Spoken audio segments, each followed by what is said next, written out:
देखा एक मामूली आदमी, एक नौजवान देहाती जिसके एहराम पर कपड़े पर जोड़ लगे हुए हैं, पैबंद लगे हुए हैं। कहा गरीब आदमी देहाती, तूने मेरी चादर पर पैर रखकर मेरी लुंगी खोल दी। इसने एक थप्पड़, जोरदार थप्पड़ उस नौजवान को रसीद कर दिया। इस बादशाह ने, जबला इब्ने अयहम ने एक थप्पड़ उस नौजवान को मारा। थप्पड़ इतनी जोर से मारा कि उस नौजवान की एक आंख फूट गई, उसकी आंख का ढेला बाहर आ गया। उस नौजवान ने उस वक्त कुछ नहीं कहा और तवाफ करने लगा। शाह गस्सान ने भी अपना तवाफ किया। जब ये नौजवान तवाफ करने के बाद अपने कबीले में पहुंचता है, जब ये नौजवान तवाफ करके अपने कबीले में जाता है, वहां के लोगों ने पूछा कि तुम्हारी आंख कैसे फूट गई। इसने पूरी की पूरी बात बताई तो पूरा कबीला गुस्सा हो गया। अरे होगा बादशाह अपने इलाके का तो जिसको चाहेगा उसको मारेगा, जिसकी आंख फोड़ना चाहेगा फोड़ देगा, ये कैसे हो जाएगा। उठो तुम हमारे पास चलो, हजरत उमर फारूक के पास चलते, मुझे इंसाफ चाहिए, आदल चाहिए। और पूरा कबीला इस नौजवान को जिसकी आंख फूटी थी लेकर हजरत उमर फारूक के पास वहीं मक्के में पहुंच जाता है। हजरत उमर फारूक को पूरी बात बताई जाती है। हजरत उमर फारूक ने उस नौजवान से पूछा। उस नौजवान ने कहा अमीरुल मोमिनीन, धोखे से मेरा पैर उसकी चादर पर रख गया और उसकी चादर खुल गई, उसकी लुंगी खुल गई। उसने मुझे थप्पड़ मारा और इतनी जोर से मारा कि उसके थप्पड़ से मेरी आंख फूट गई। शाह गस्सान को बुलाया गया, इधर आओ। आया। अब दोनों में जो गुफ्तगू हुई वो कुछ इस अंदाज से गुफ्तगू थी। हजरत उमर फारूक ने कहा शाह गस्सान, तुमने इस नौजवान की आंख क्यों फोड़ी। शाह गस्सान का जवाब था अमीरुल मोमिनीन, इस नौजवान ने मेरी लुंगी पर अपना पैर रख दिया जिसकी वजह से मेरी लुंगी खुल गई।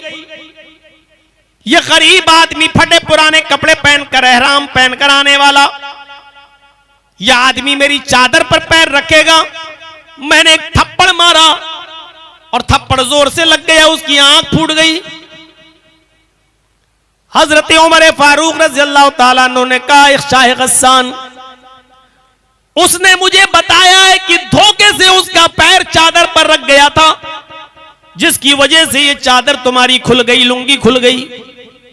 इतनी छोटी सी गलती की इतनी बड़ी सजा तुमने उसको दी, ये मुनासिब नहीं। शाह गस्सान ने कहा ठीक है, कोई बात नहीं, हो गई गलती, मार दिया थप्पड़। आप एक गरीब आदमी को बचाने में इतना इंटरेस्ट क्यों ले रहे हैं। अय अमीरुल मोमिनीन, ठीक है हो गई, मार दिया थप्पड़, लेकिन आप उसको बचाने में क्यों लगे हैं, एक गरीब आदमी को क्यों बचा रहे हैं।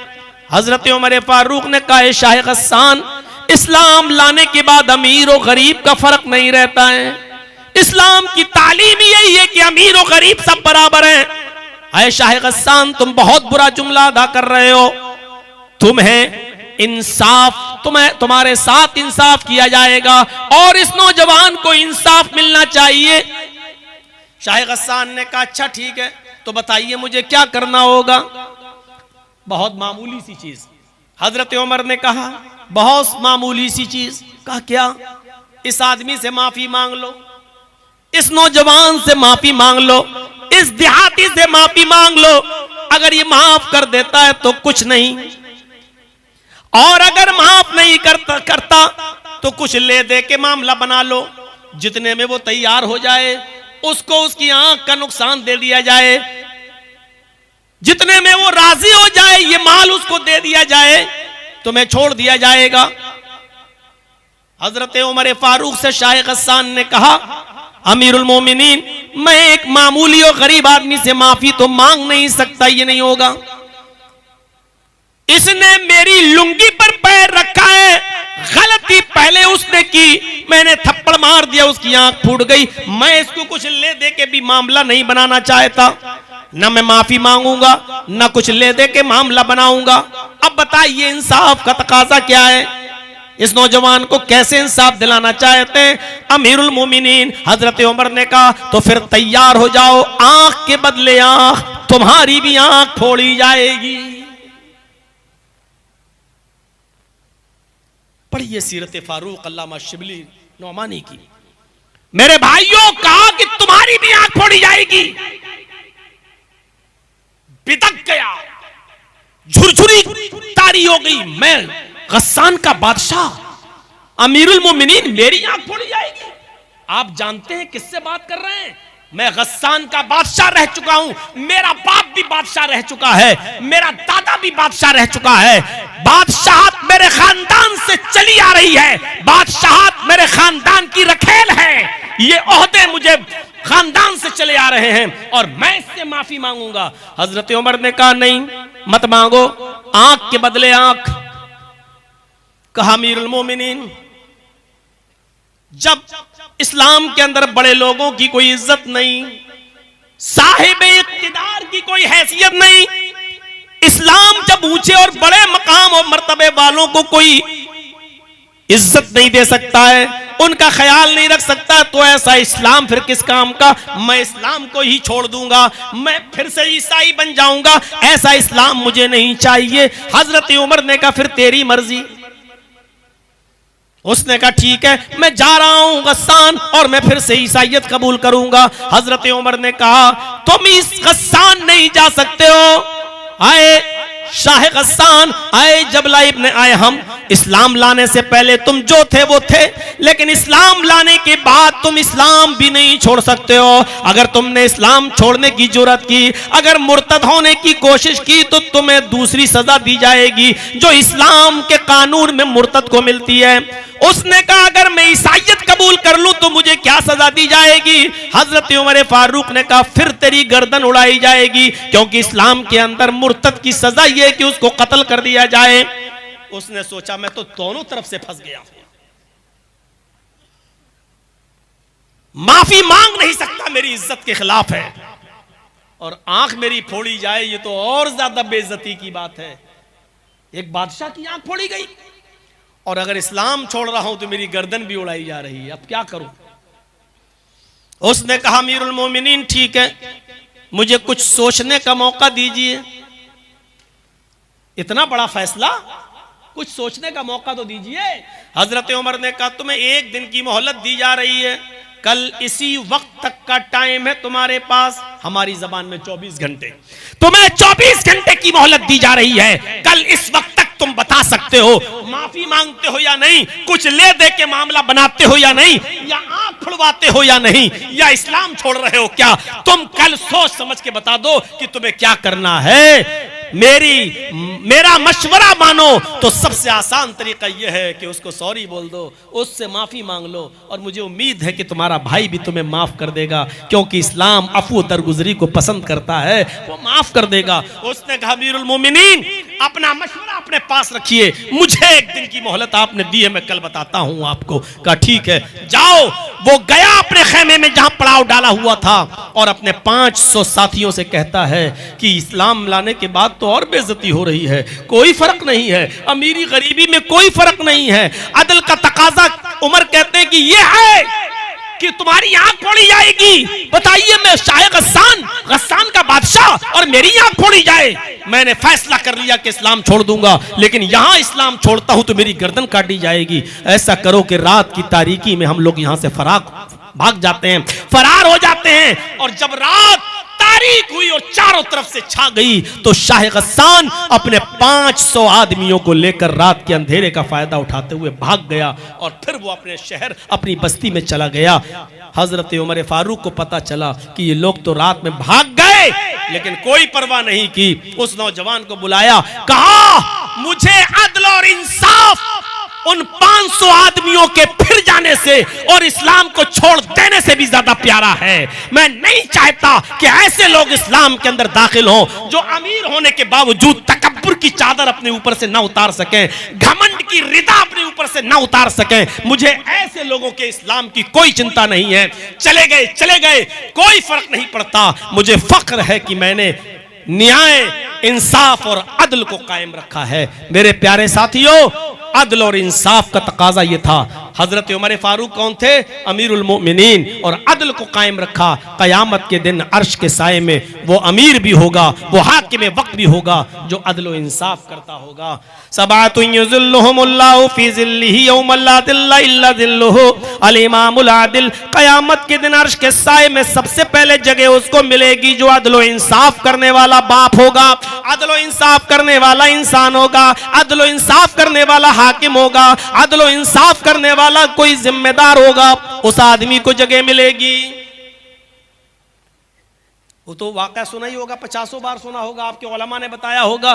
कबीले बनु मखजूम की वो औरत जो फातिमा नामी थी और पकड़ी गई चोरी में, अल्लाह के नबी ने कहा हाथ काट दो।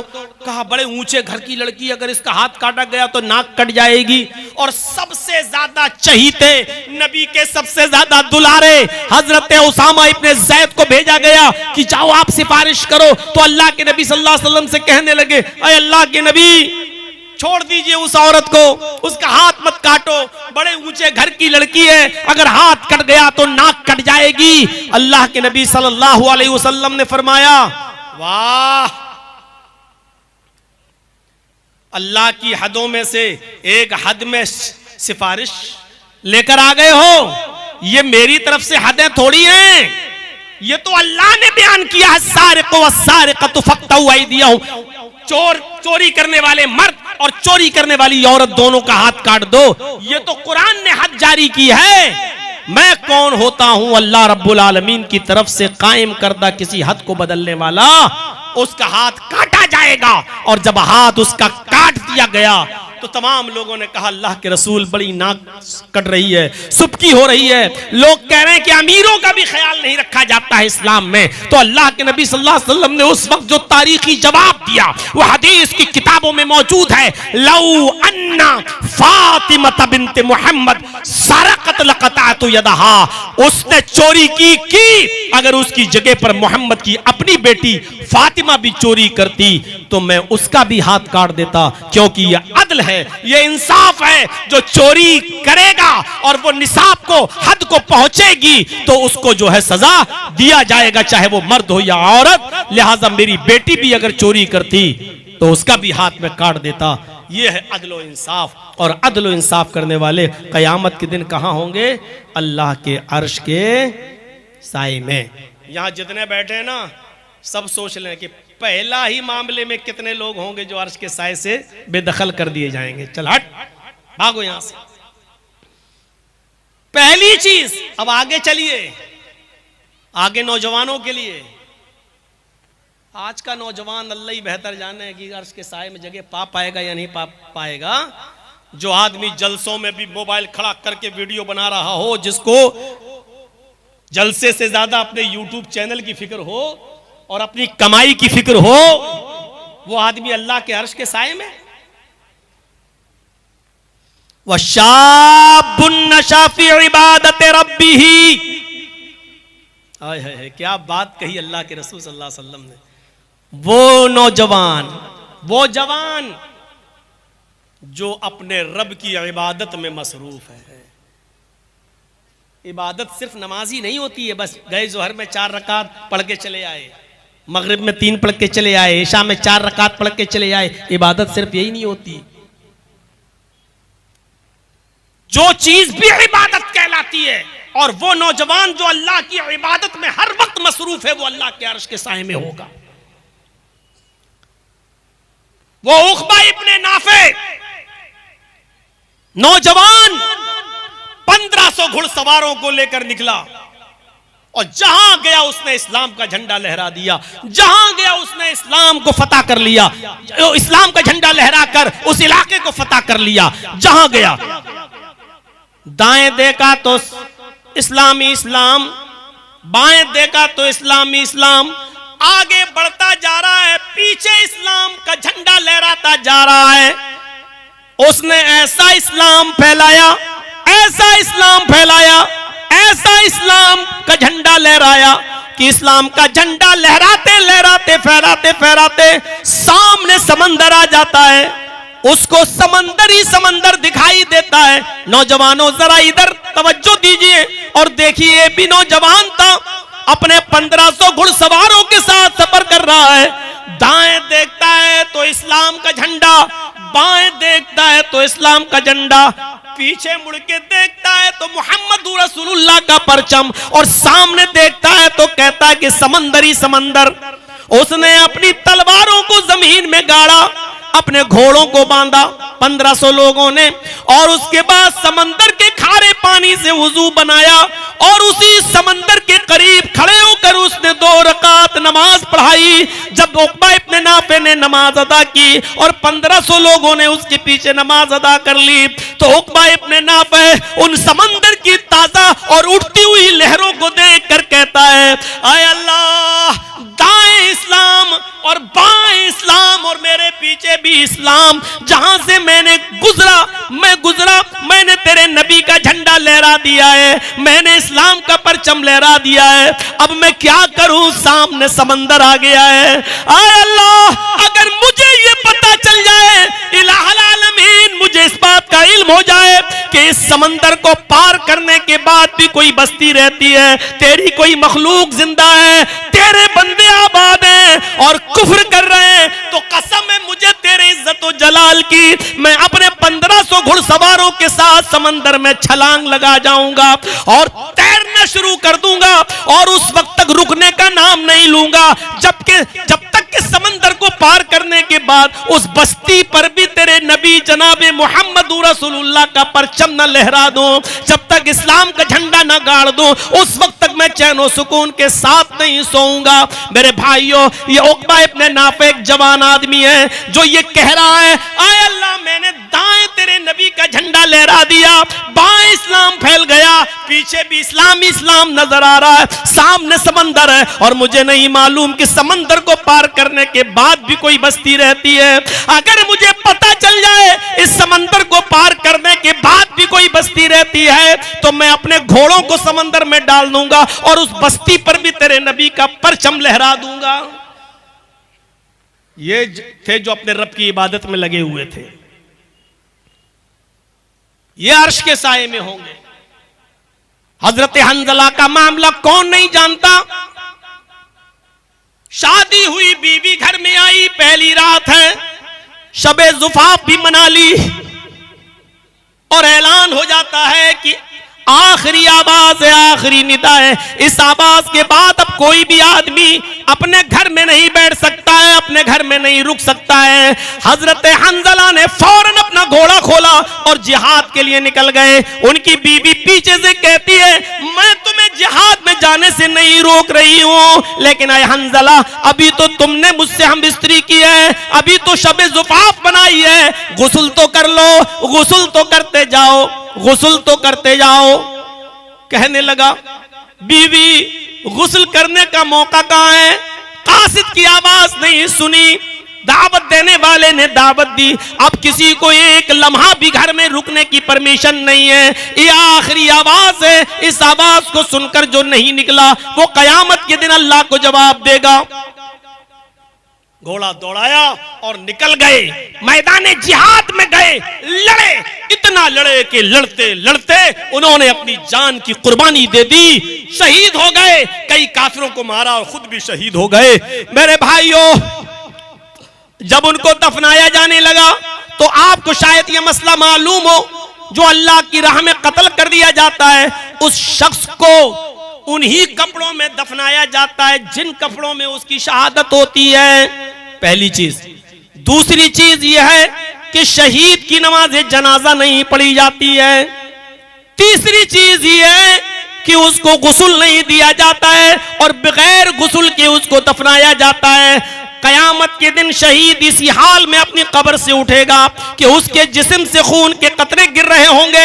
अल्लाह रब्बुल आलमीन उन कतरों को देख कर कहेगा, फरिश्तों, इससे क्या हिसाब लूं, ये तो मेरी राह में सब कुछ कुर्बान करके चला आया, इसको जन्नत के अंदर दाखिल कर दो, जाने दो इसको जन्नत के अंदर।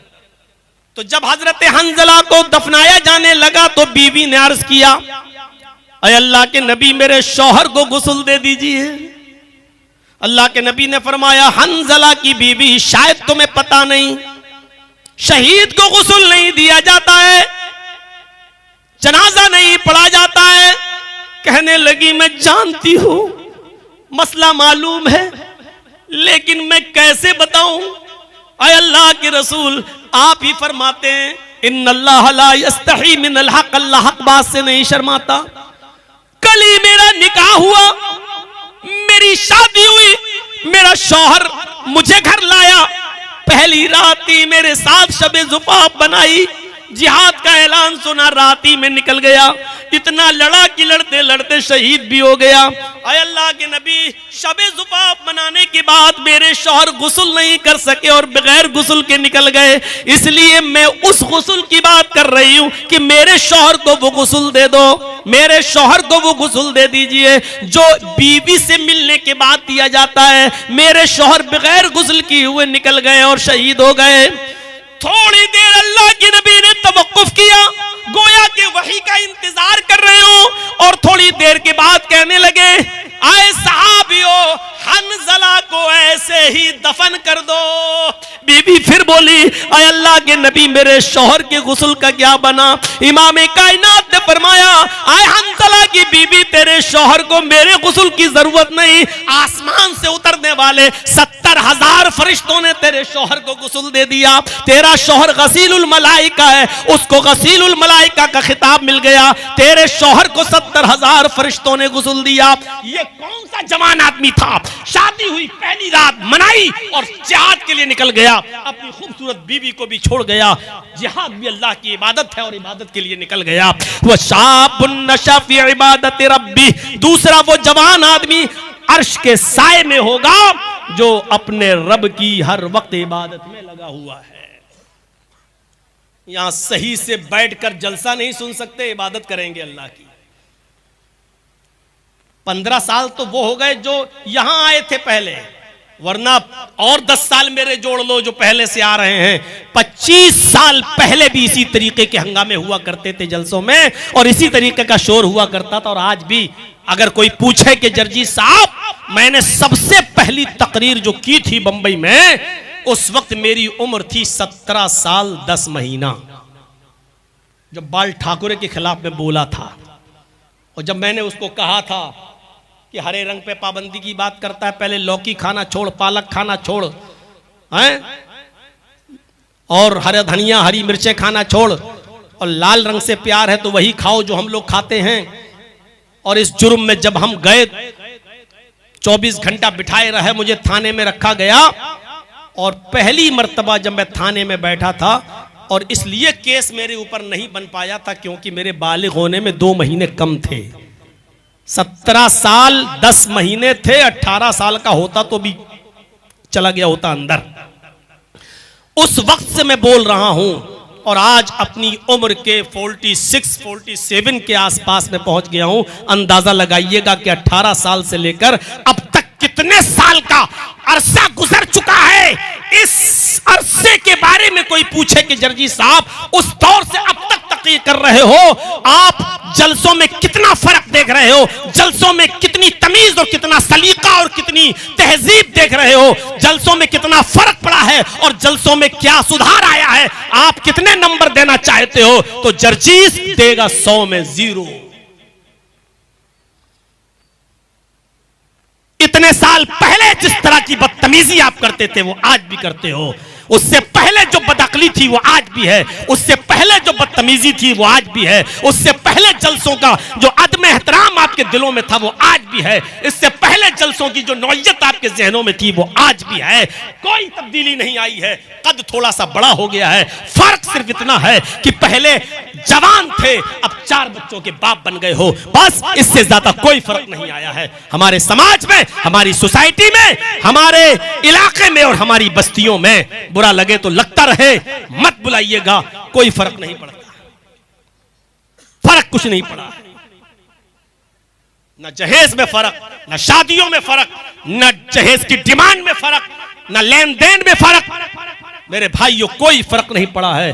फर्क सिर्फ इतना पड़ा है कि पहले मस्जिदें कुछ झोंपड़ियों की हुआ करती थीं, अब थोड़ा सा एसी लगने लगी है, पंखे लगने लगे हैं, स्टैंडरी आ गई है।